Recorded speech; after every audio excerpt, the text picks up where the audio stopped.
for today's vlog guys ay mag-experiment ako guys. Magtitinda ako ng saba ngayong gabi guys. So ganito lang gagawin natin. Huhugasan muna natin guys para malinis. Para naman malinis naman yung pagkain ng ating mga customer guys. So yung capital ko dito guys is 140 pesos. Titingnan natin kung makakatubo tayo.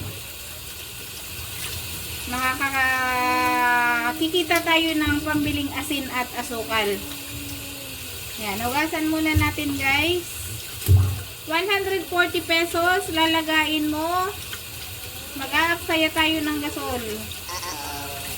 Tingnan natin mamaya pag nabalot natin kung magkano yung tutubuin natin guys. Kung mauutangin ba ng ating mga customer sa halagang 25 pesos. Kung mabibenta natin guys.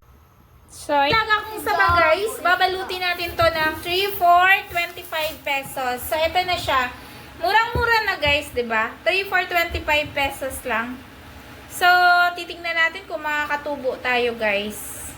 So, pag nakabenta tayo, bibili natin ng asin at asukal. So, babalutin ko na.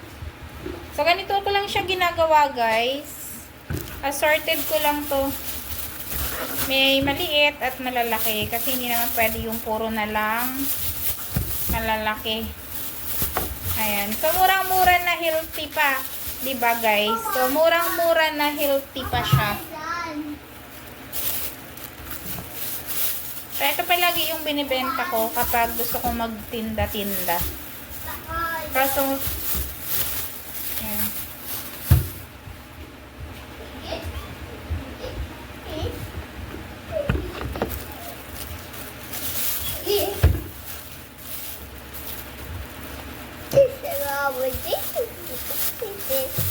Mag-hi ka sa vlog ng mama.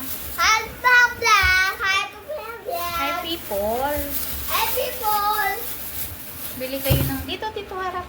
Dito tingin. Hi people. Hi people. Yung anak ko makulit. Hi people. So, ito na siya.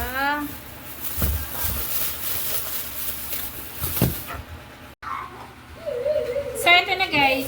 Ang nabalot ko, 1, 2, 3, 4, 5, 6, 7,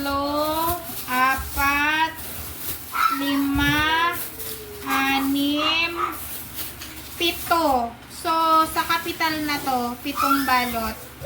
Amazing. At 1, 2, 3, 4, 5, 6, 7, 8,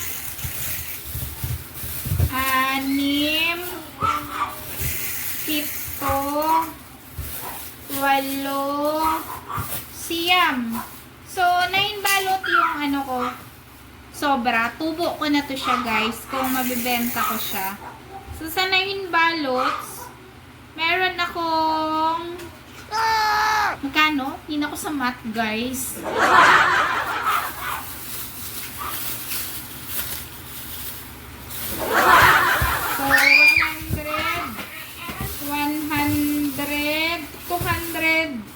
225. Ay, pagkain pala namin yung dalawa. So, ito yun yung pagkain namin. So, makakabili na ako guys ng asin tsaka asukal. Amazing! Pwede na, diba? So, tingnan natin mabenta ko ito mamaya guys. So, bukas imamarites ko sa inyo kung nabenta ko o hindi guys. Thank you for watching! Positive lang palagi guys. Maghanap palagi ng mapagkikitaan para kahit papano hindi tayo magutom. So maghanap tayo ng mga paraan-paraan na magkapera tayo guys.